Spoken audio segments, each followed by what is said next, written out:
Hi, I'm Wendy Capewell and I help people who have experienced negative events or traumas in their life to get to the root of the problem and get rid of that negative behaviour that's affecting them so that they can move forward and have happier, healthier relationships with their partners, family and friends and work colleagues. I want to talk today about secrets. I guess we've all held secrets for whatever reason. It could have been a little white lie. Maybe as a child you did take those sweets from the counter when no one was watching. Or perhaps you took some money out your mum's purse. But you feel that you can't or couldn't actually tell anybody. The reason that you couldn't own up to that was because you would have got into trouble. There are also times when we've told that white lie or we've kept that secret because we were threatened. Maybe you were bullied at school and you were told that if you told on that bully for whatever reason, if you were told about that, if you told anyone about it, then you would be in serious trouble. So for whatever reason, you held that secret.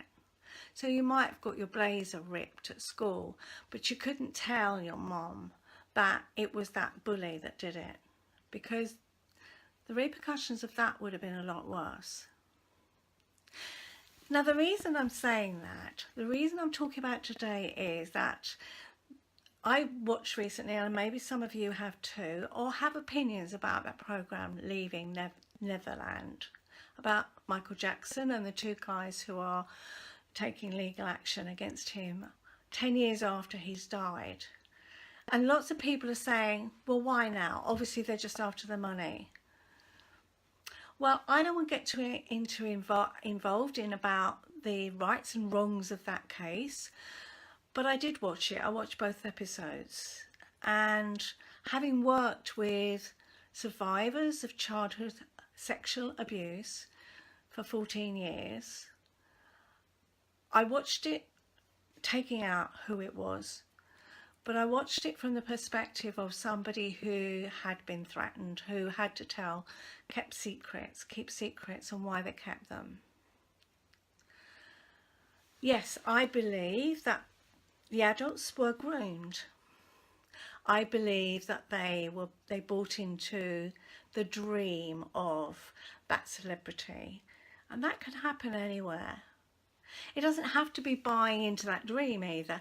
It can be the mother who is absolutely fraught and can't cope with the children, and uncle says, I'll take them for a walk. I'll take little Johnny for a walk.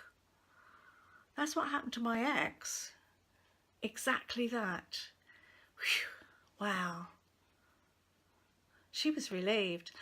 And those parents of those two guys in the Michael Jackson case, they bought into that too. And the life, that magical life of celebrities, you know, wonderful places to stay, buying a house, you know, you get caught into it.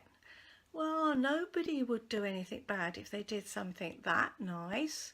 Of course they wouldn't. Really?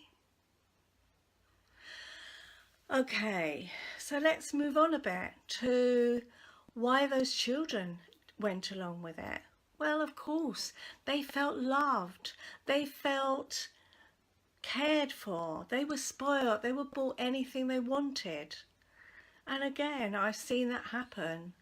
The bicycle that was bought for my client who, yeah, he got the bicycle he always wanted. His parents couldn't afford to buy him. So of course, well, yeah, okay, he'd do what his grandfather said. But it's not straightforward. These sexual groomers, they don't just go straight into straight sex. They'll do something a little bit that's a little bit not quite right, but isn't enough to make a big fuss about. maybe putting an arm around you when it's not appropriate. Maybe it's just fondling you in a place, or their hand slips.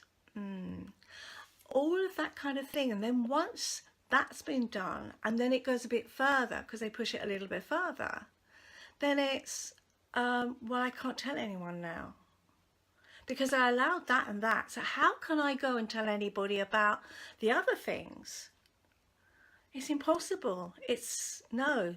And nobody will believe me because Uncle Charlie, he's such a lovely man.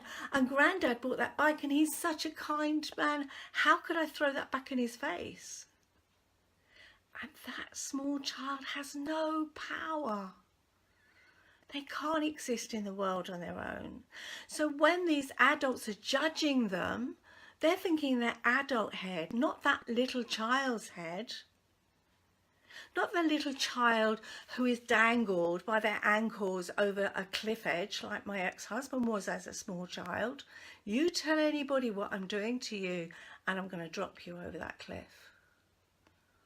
He must have been absolutely petrified. And that's not the only stories I've heard, I promise.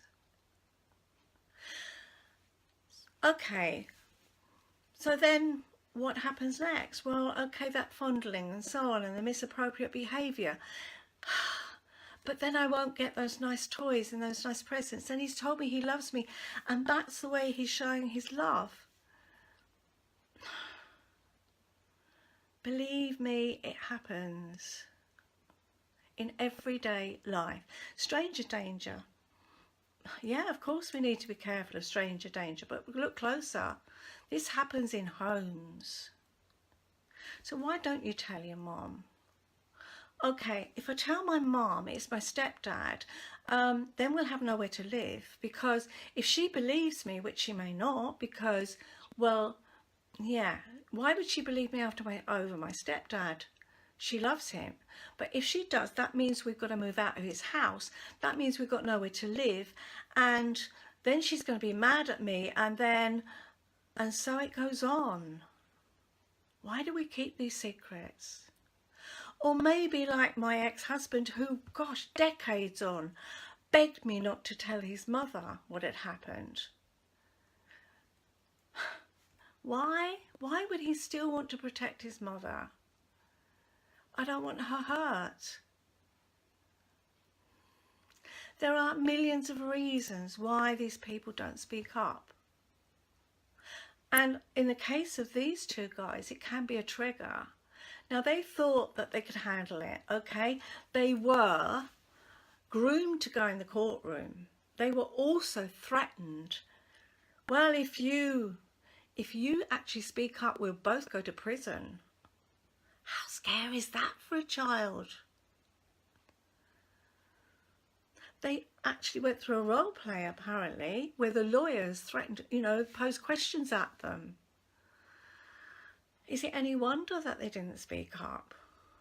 And their parents wouldn't get, they've been bought a house. Would they have to give the house back to Michael Jackson?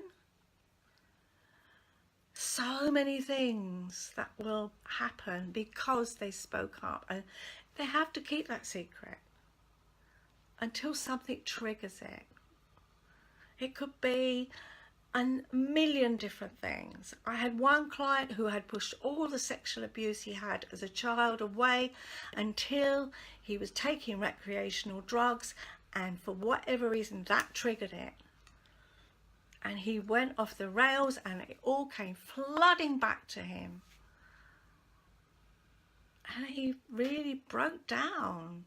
He went through a really bad period in his life. Or it could be like those two guys, each of them had children of their own, and then they're looking at their children and saying, that's what happened to me, and I can't cope with this lie anymore. I can't keep this secret anymore. And it was triggering them at every second. So I just want you to know, I just want to share with you, we should be careful when we judge people and say that we don't believe them.